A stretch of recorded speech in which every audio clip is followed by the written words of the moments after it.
My fiancé demanded I sign a prenup at the altar, so I handed him mine. What happened next left him.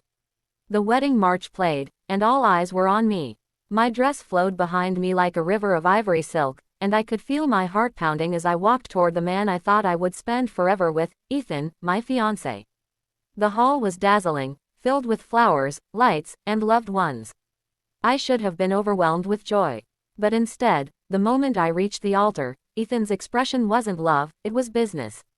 With a stiff smile, he turned to me and pulled a folded document from inside his jacket. The room seemed to hold its breath. Before we say, I do, he said, his voice echoing through the church, I need you to sign this prenup. Gasps rippled through the crowd. My hands went cold. It felt like the world stopped.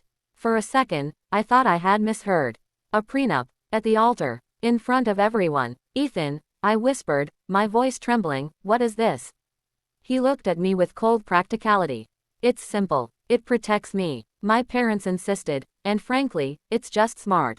If you really love me, this shouldn't be an issue. My cheeks burned with humiliation. Guests whispered, some shaking their heads. My parents looked stunned. This was supposed to be the happiest day of my life, and now he was reducing it to a contract. But what Ethan didn't know was that I had been prepared. Because deep down, I had always sensed something like this might happen. Taking a deep breath, I reached into the small clutch I carried with my bouquet. From it, I pulled out a crisp folder of papers. With steady hands, I held them out to him. Funny you should say that, I said, my voice clear now. Because I brought a prenup too. Ethan blinked in shock. What? This is my prenup, I continued, handing it to him. It states that if you ever cheat on me, lie to me about finances, or disrespect our marriage, then everything you own, including your inheritance, goes to me. If you love me, signing this shouldn't be an issue either.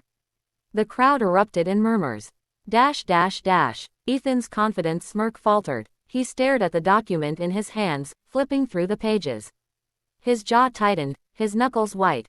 He hadn't expected me to be prepared, and certainly not like this. You can't be serious, he muttered.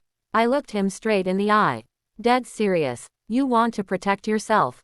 So do I. Marriage isn't just about money, Ethan. It's about trust. And if you think I'd blindly sign away my rights at the altar, you don't know me at all. The silence was deafening. In that moment, everything became clear. Ethan hadn't brought me here out of pure love. He had brought me here to secure his safety net. I saw it in his hesitation, in the way he couldn't even bring himself to sign my prenup. My heart broke, but I felt a strange, liberating power rise inside me.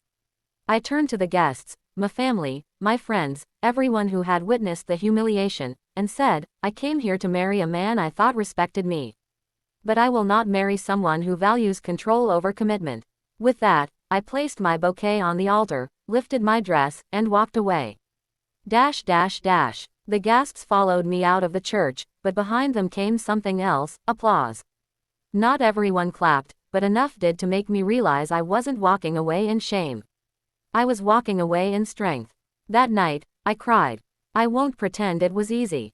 My dream wedding had turned into a public disaster, and the man I had loved for years had betrayed my trust in front of everyone. But as the days passed, the pain turned into clarity. I had chosen myself. Life after Ethan wasn't instantly easy. People gossiped, of course. Some said I had overreacted. Others praised my courage. But deep down, I knew I had avoided a life where I would forever be treated as less than. I focused on my career, rebuilt my confidence, and surrounded myself with people who truly valued me. And little by little, I discovered something extraordinary, freedom. Months later, Ethan tried to reach out. He apologized, begged for another chance, even claimed he was just nervous. But I didn't waver. I told him, you showed me who you were when you thought you had all the power. And I believe you the first time. That was the last time I heard his voice. Years later, I stood in a very different place, this time not in a wedding dress, but on a stage, giving a keynote speech at a women's leadership conference. I told my story, not as a tragedy, but as a triumph.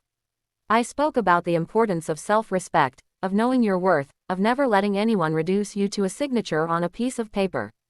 And when I finished, the applause wasn't out of pity, it was out of admiration. So, what happened when my fiancé demanded I sign a prenup at the altar? I handed him mine. And when he couldn't sign it, I realized the truth: the greatest vow I could make was to myself. Because real love isn't about contracts, conditions, or control. It's about trust, respect, and equality. And if someone can't give you that, you're better off walking away, head held high, toward a life where you don't just survive, you thrive. Sparkle's message. Never let anyone corner you into proving your love at the cost of your dignity. The strongest vow you can ever take is the one you make to yourself. I am enough, I am worthy, and I will never settle for less than I deserve.